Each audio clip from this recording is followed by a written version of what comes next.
Joining us now to sort this out, Dave Bossie. Dave, great to have you, man. Thanks for having me back, John. I appreciate it. And yes, you're right. You know what? I wasn't mentioned in the report, but, even folks who were mentioned in the report didn't do anything wrong. The president tweeted yesterday that the folks who know him best and knew there was no collusion weren't called. Weren't called before Mueller because Mueller didn't want to hear what we would say. Okay, so that's really a telling tale. Prosecutors, they have discretion, and their discretion goes both ways.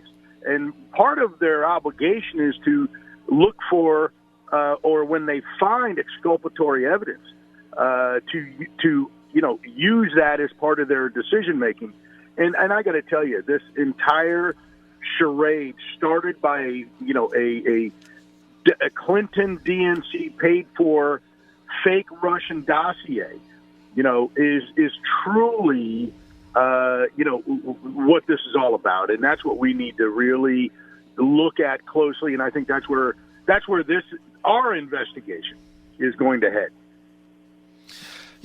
David, let me just ask you this: the people that have it's interesting what you said, telling that those that did nothing wrong never were asked to testify, right? Because they didn't want to hear what you had to say. I mean, I never really thought of that. But then a lot of people that had to testify were completely innocent. Corey Lewandowski, Hope Hicks, many others.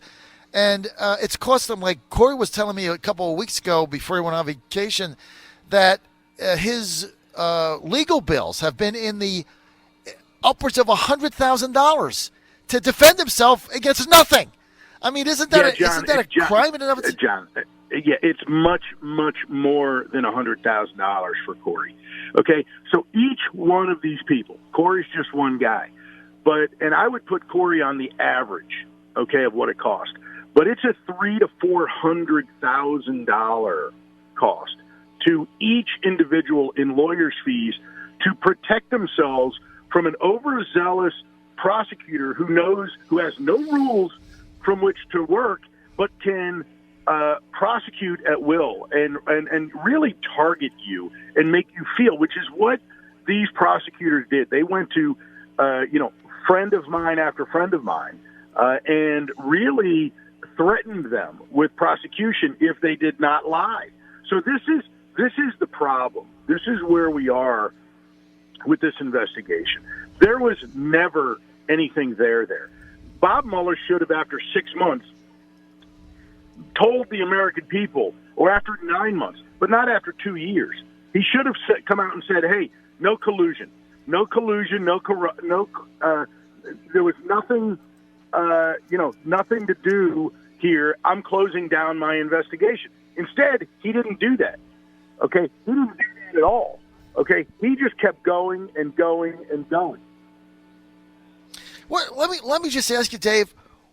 Why did he continue on? Like, it was obvious, like you said, so succinctly and saliently, Dave Bossie. You said, look, he knew after 6 months there was nothing there, but he drug it out for another year and a half. Why?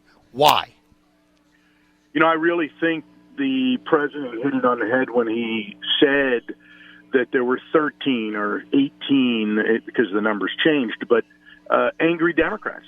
This was and that Bob Mueller had an inherent conflict of interest, that he should never have been allowed to be the special counsel. He should never have been in charge, and so he's a guy who who allowed this thing to go on. And we don't know the answers to that question, John, but I could tell you 13 angry Democrats, 15 angry Democrats, plus Bob Mueller, who has a conflict against the president. That's part of look, any logical person would say that they had a bone to pick, that they were going to continue to use this to destroy this president and this presidency. Look, let me just say this.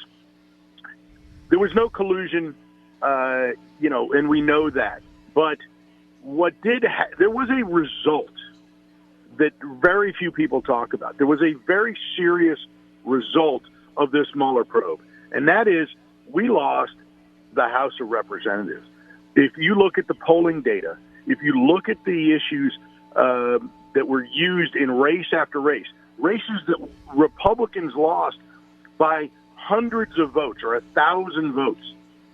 Okay, in by the way, dozens or more races. Okay, we lost because of the Russia probe, the Russia collusion hanging over the president's head, and that we need to have oversight over this president. That's what they ran on. They ran on a check and balance. They ran on this hoax, and they won back the House on a lie. And of course, they're proud of that fact, but it's disgusting. And we lost many good, solid Republicans over that issue. And it really is. It's a shame, and it should never have happened. But that's what this cost us. We wouldn't even be talking about this ridiculous charade, these clowns that are in the House of Representatives, Nadler and and Schiff and Waters and the rest of this buffoonery. Okay, they shouldn't even be in charge. That's the problem with this, with what happened to this president. John Fredericks Radio Network here, Godzilla, the Truth in America. We're with David Bossie. David was the deputy campaign manager for the Trump campaign in the general election, engineering that victory. Dave, also the best-selling co-author of 2 books with Cora Lewandowski, New York Times bestsellers. Got to get him. Number 1, Let Trump Be Trump. Very good book. Got to read that. Best on the Campaign, written because they were there every single step of the way. And then Trump's Enemies. That is the must-read. There's an interview in there with the president, sat down for an hour. Not going to find it anywhere else except in their book, Trump's Enemies. You can get it at Amazon, your favorite bookstore, or you can just go to the easiest thing, just go to johnfredericksradio.com, and there's an ad for it right there. Click on it, order it, boom, it'll be there in 2 days. John Fredericks Radio Network. Dave Bossie, interesting what you say. Where do we go from here, Dave?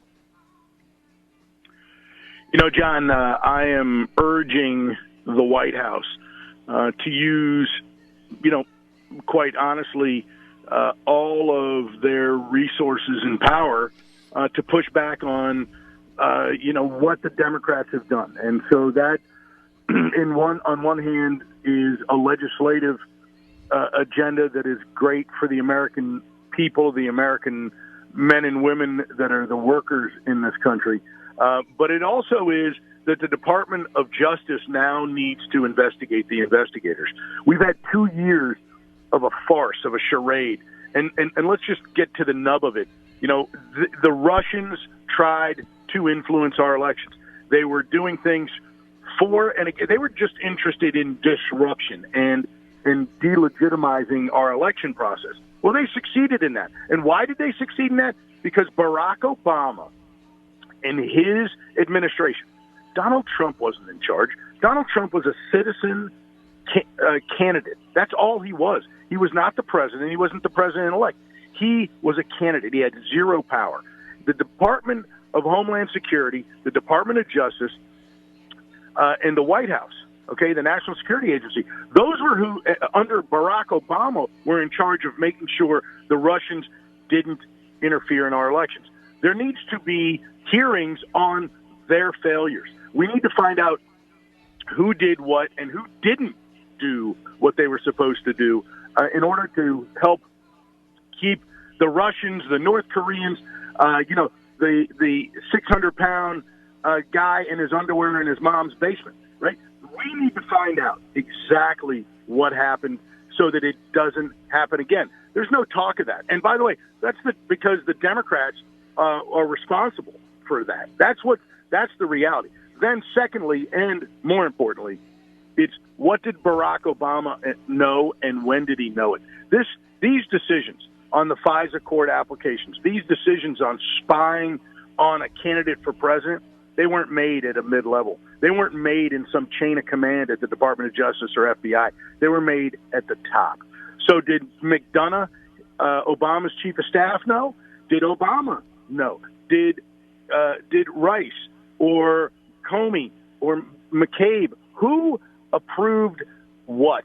And that's why the president needs to declassify these documents, and that's why we need a full-on investigation about who and what happened during the 2016 campaign. These are not small matters, and these people are enemies of democracy. Never has it been done before in American history where a party in power uses their government resources and authority to investigate an opposition party. This is dangerous to our democracy. It must be rooted out, and the American people must be told the truth, because that is when the American people are going to be able to put away this fake Russian dossier and all this Russian hoax of collusion, because that will educate the American people that this was a setup from the very beginning, from the very highest end. And, of course, Dave, they couldn't have done this. They couldn't have pulled this off, those that concocted this scheme. They could never have pulled it off without the complete cooperation and complicity of the mainstream legacy fake news media, right? Of course. And look, these people need to pay the price. Their ridicule should know no end.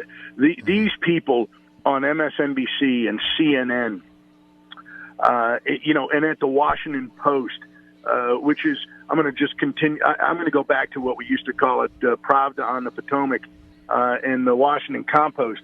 It is embarrassing what they do. The New York Slimes, as my friend Mark Levin calls them, it is outrageous what these people get away with. Some of these newspapers won Pulitzer Prizes for investigative journalism about articles now that are complete fabrications. Mm-hmm. These people pushed a collusion narrative for the last 2+ years, and when it is found to be false, they double down, all of them. Not one of them said mea culpa. Not one of them said, hey, you know what? We got it wrong, and we're going to make this right. Not one of them. It is a disgrace to our First Amendment. These people look, the Washington Post and the New York Times are fundamentally super PACs for the Democrats, in Congress, in the Senate, and for the 2020 campaign. I mean, that's what this is about. Wow. I tell you what, I've never heard anybody say that before, Dave, to be honest with you, but you're right when you really look at the number of false stories they put out. And remember, we were sitting there that one day, and there was this big story that BuzzFeed or somebody broke about. I don't even remember what it was, but Cohen said that the president had a meeting with him and told him to lie, and they broke the story, and every network just ran with it, and it was absolutely false. And then Mueller's office actually had to come out. They're sick liars that want to delegitimize this president and want to defeat him now in 2020. Every American needs to wake up to the fact that these left-wing activists, who are in costumes, that's what they are. They're in costume as reporters, as journalists. They are not. They are left-wing agitators. They are left-wing activists. That's all they are. And they need to be remembered as such as you're reading or listening to their drivel. They are no more, no less than Democrat super PACs working on behalf of the Democrats. And that's what the American people, I think, have woken up to. And that's what the president has done. He's educated them. He's educated the American people on the fake news. And that's why, 2 years ago, when he started saying it, it drove them insane because, you look at this clown who's the CNN White House correspondent. I'm not even going to say his name because he doesn't deserve it. It's an embarrassment to real journalists. He's an embarrassment to CNN, and these guys continuously double down. You look at the host of this show called Reliable Sources. It's a joke. I mean, this guy had Avenatti on routinely, 150, while he was their hero. Times. He was the Reliable Sources clown was promoting his presidential campaign, Avenatti's presidential campaign. This guy's going to go to prison for a long time. This is outrageous conduct by the super PAC on the left, and that's an important message that the American people need to know. All right, Dave Bossie, we are out of time. I want to thank you for being with us. Let Trump Beat Trump, Trump's Enemies, 2 New York Times best-selling books by Dave Bossie, Corey Lewandowski. Just go to my website, johnfredericksradio.com. It's the easiest thing to do. Click on it right there. You can buy it from Amazon or your favorite bookstore. It'll take you to whatever link you want, and you got to buy them. They're great reads. David, thanks for being with us, man. Happy Easter to you, your family, your wonderful family, and we'll see you next week, Dave. Thank you. Thanks, John.